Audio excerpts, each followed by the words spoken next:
Hello and welcome to Inspire DI, the unofficial Destination Imagination podcast for team managers and anyone who wants to learn more about Destination Imagination. My name is Coach Kate. I am a seasoned Destination Imagination coach and former STEM competitor. I am here to share all of the wonderful things I've learned about Destination Imagination with you so that you can be a more confident team manager or just to learn more about the DI process. Today, we are talking about global finals and why you should attend if you have been invited after your affiliate tournament or if you have made it off of the wait list for Global Finals 2026, congratulations. I am here today to tell you all of the wonderful reasons why you should attend. There's lots of questions before you've attended Global Finals about what is this event? Why should we go? Why should we put out this expense and travel there?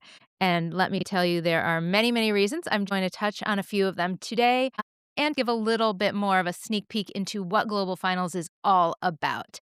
So let's dive right in. Why attend Global Finals? The biggest reason is this is the World Championship. Your children have been invited to present their work on the global stage in front of people from around the world who are cheering them on and who have also worked just as hard to get to where they are. It's very exciting to be in this environment where all over the world, teams have worked on the same challenge. It's interesting to see how your challenges have been interpreted across the world, what materials other teams have used, designs, builds, engineering accomplishments that you will see at Global Finals. It is really amazing, and it is taken to the next level. One of my favorite things at Global Finals, one of my favorite things that my children do if they attend Global Final, my teams, not all my children, my teams do when they attend Global Finals is pin trading.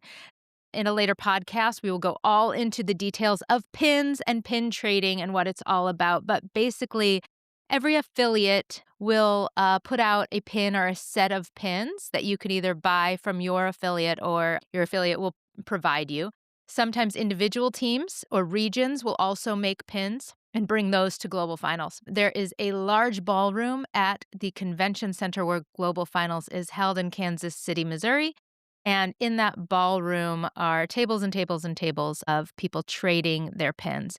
This is just a really fun and accessible way to communicate with other teams from different countries, learn a little bit about them, what challenge they're working on. And it's a really fun memento to bring back with you after Global Finals. So the kids really enjoy that. They get really into the pin trading and it's fun to collect them. Some are just absolutely beautiful. Some are really interesting. I always like to collect some from countries that I haven't gotten before. I know last year I got Turkey. Australia had a beautiful koala set that I love to get. A few years ago, Brazil was there. And just to say, I hope Brazil comes back very soon, not just because their pins were beautiful and they are beautiful people, but their presentations were also really spectacular to watch. So that brings me to the next item on our why to attend Global Finals is that you get to see as many presentations as you would like. And a really fun thing about Global Finals, which we will have a podcast dedicated to props on our next podcast. But again, to give you a little sneak peek, there's a prop storage area. And that sounds not very exciting, but it is very exciting. It's about 4 football fields long where all of the teams have their props for the entire Global Finals time, except for when they are performing. Every team gets their own stall, which is open to everyone who is allowed into the convention center. You can walk up and down these rows and rows of props and see these spectacular displays of creativity that all of the teams around the world have created. There is a great Global Finals app. On the Global Finals app, there's a calendar and you can click on those teams that you want to watch. If you're walking around and you see some props and the team is there, it's such a great opportunity for your team to talk to these other kids about how they built things, what materials they used, where they're from. Teams make friends so often at Global Finals. friends from across the world, other friends from maybe their state or their affiliate. This is a great opportunity to meet new people and to learn all about what they're doing. But you can also go and watch theirs, which I highly encourage to do. If this is your first year doing Destination Imagination, or you have a smaller affiliate and you haven't seen quite as many teams perform, this is a great opportunity for your team to get inspiration and even come back next year even stronger.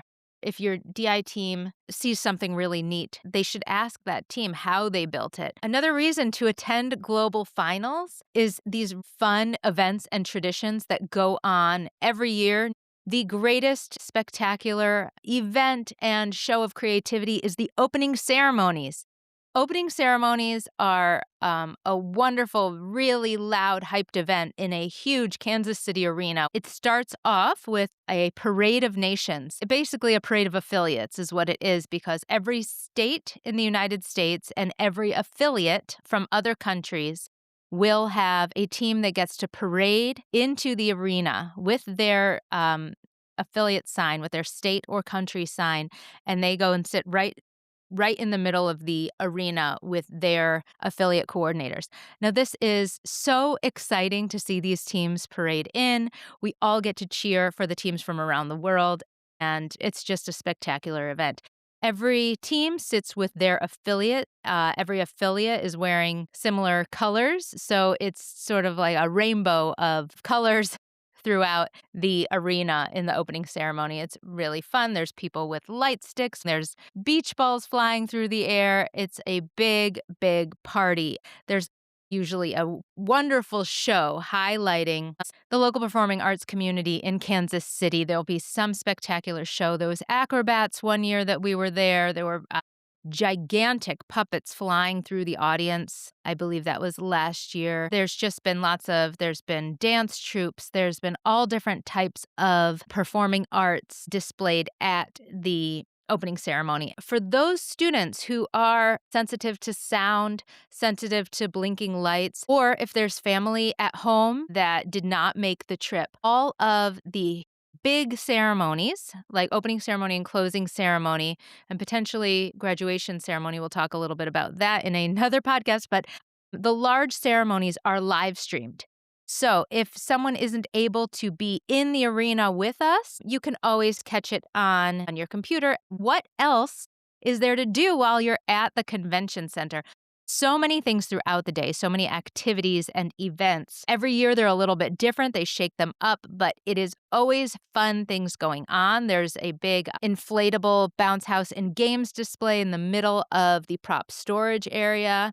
There's always pin trading going on everywhere, even though it's supposed to be going on only in the main pin trading ballroom, but you will see it going on in many places. More to be discussed later about that. There are improv games and events going on throughout the convention center. Last year, my team and another team that they had just met came together and did a puzzle tournament to try to build a Destination Imagination puzzle as fast as you can with your team. That was really fun. In the past, there's been the Kansas City Quest, which is a huge Kansas City scavenger hunt that leads you all over the area on the free streetcar trying to identify local attractions and things like that. That gives you a great, that's really fun in the nice weather of May in Kansas City. It's really fun to go around and do that. And there's also many evening events, evening and night events every single night for the teams. So if they're not too exhausted from the day, there's one night where there is a magic show at the arena. There's another night where there's the Box and Ballers Bash. This is one of my favorites. There are so many things going on during the Box and Ballers Bash.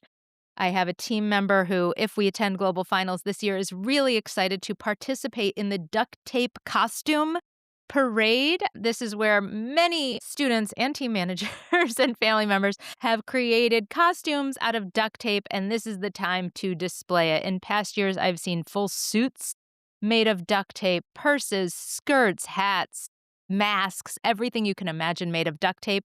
And at the Box and Ballers Bash, there's a big parade of the duct tape costumes, which is so fun to celebrate and to see the creativity in action. Besides the duct tape parade at the Box and Ballers Bash, there's so much more going on. There are artists, there are people with stilts, there's airbrush tattooing going on. There's games all over the place going on for all of the kids to participate in.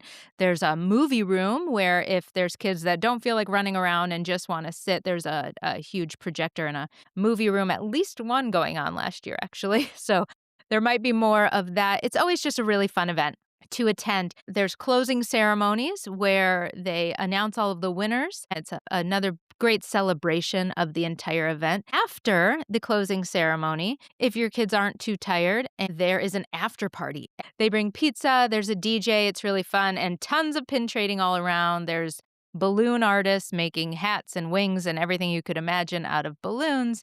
There's more games. There's lots of other activities in the after party. That's also another place where a lot of the kids meet up with friends that they've met throughout the competition and just hang out one last time before everybody is heading home. So if you'd stay till the closing ceremony and the after party, that's a nice little wrap up and a nice place for everyone to hang out and kind of the icing on the Destination Imagination Global Finals cake. Now, why do kids want to attend Global Finals? What's in it for them? This is their reward for working hard.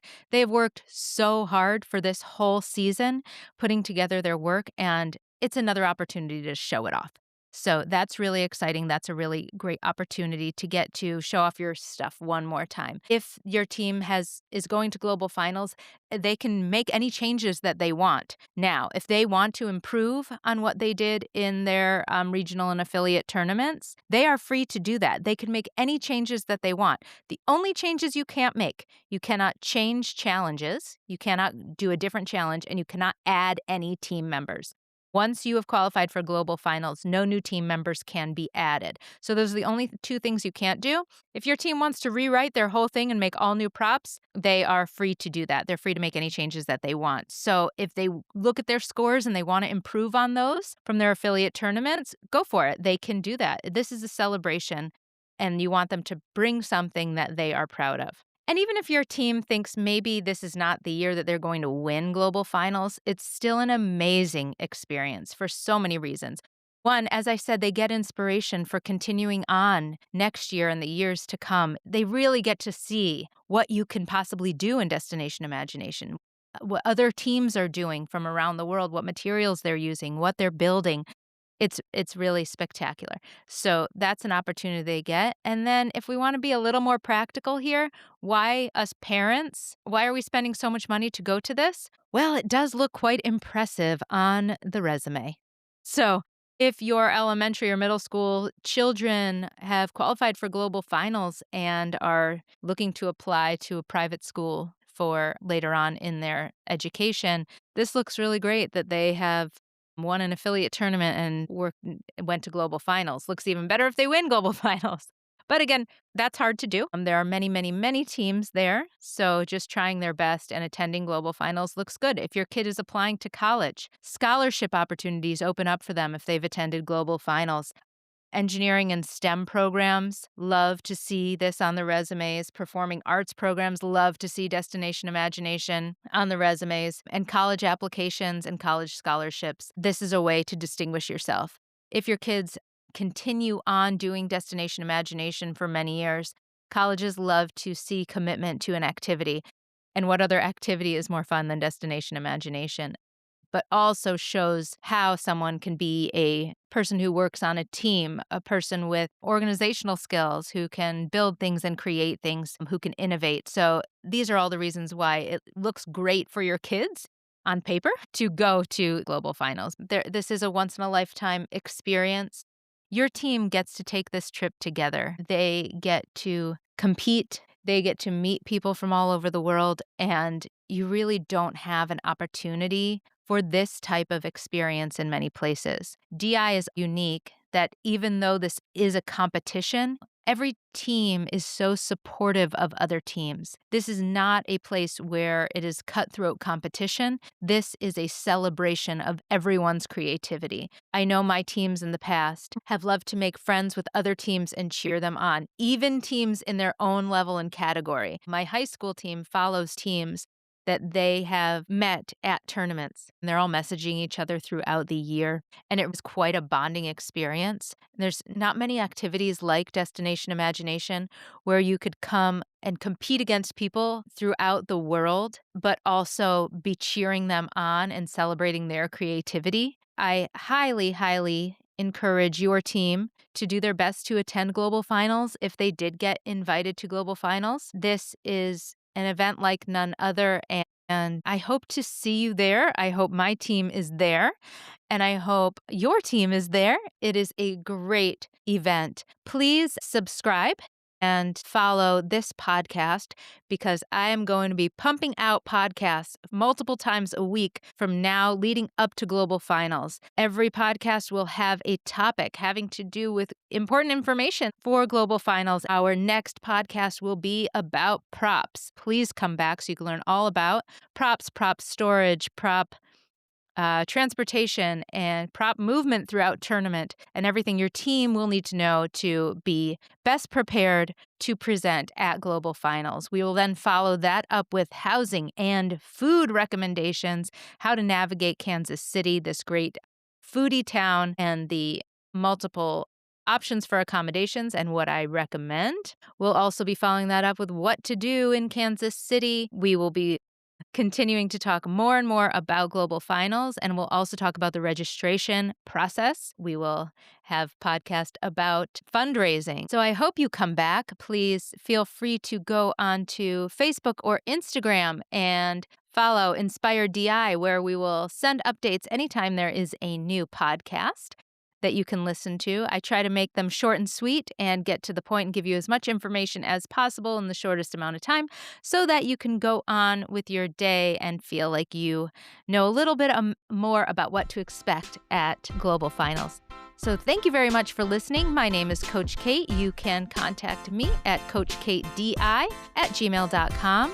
This is Inspire DI Podcast. Until next time, remember, as a team manager, it is not your problem. Hope you have a great day, and we will catch you next time. Thank you.